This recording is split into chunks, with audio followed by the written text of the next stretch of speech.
और वज़ीर आला पंजाब चौधरी परवेज इलाही ने कहा है कि 13 जमातों का नाम नेहाद इत्तेहाद आखिरी सांसें ले रहा है। नाअहलों पर मुश्तमिल वफाकी हुकूमत ने आम आदमी का जीना दोभर कर दिया है। बहुत जल्द ये इत्तेहादी एक दूसरे के दस्तों गिरबा होंगे। वज़ीर आला पंजाब चौधरी परवेज इलाही से पाकिस्तान तहरीक इंसाफ के रहनुमा परवेज खटक ने मुलाकात की।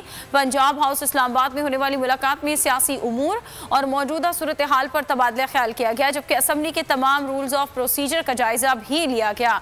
चौधरी परवेज इलाही का कहना था कि ऑपोजिशन जान ले, पंजाब असम्बली किसी की जाती ख्वाहिश पर नहीं चलेगी। अदम एतमाद लाना या गवर्नर राज लगाना अपोजिशन का ख्वाब है और ख्वाब ही रहेगा। बहुत जल्द ये इत्तेहादी एक दूसरे के दस्तों गिरबा होंगे। परवेज खटक का कहना था कि इमरान खान जाती मफादात की सियासत नहीं करते, यही उनमें और पीडीएम क़यादत में फ़र्क है। आप ये समझें, ये जो हक है ना, हक पे खड़े रहना और हक को बोलना, ये दूर से लगता है तन्हा हो गए लोग। आप खान साहब को देखें, तन्हा दिखाई देने, सारी जमातें मिलकर उनके खिलाफ हैं, लेकिन आज भी पाकिस्तान की आवाम उस हक की आवाज़ के पीछे जो है 80% से ज़्यादा आवाम उनके साथ है। सेम एग्जैक्टली इसी तरीके से बोल की कहानी है भाई। बिल्कुल अलग आपको तन्हा दिखाई देगा, हर जगह आपको खड़ा हुआ नजर आएगा, हटेगा नहीं किसी चीज़ से। और उसके साथ भी 80% आवाम अगर आज आप देखें तो उसे बोल दिख रही है।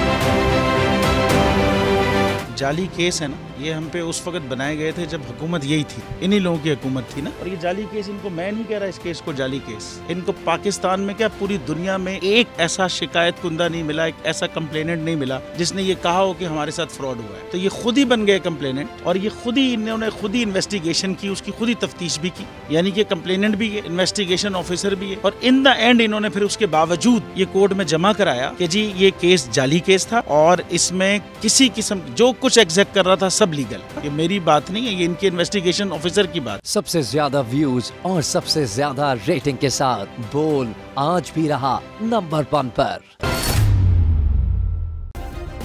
सब्सक्राइब करें और बेल दबाएं ताकि कोई खबर रह न जाए।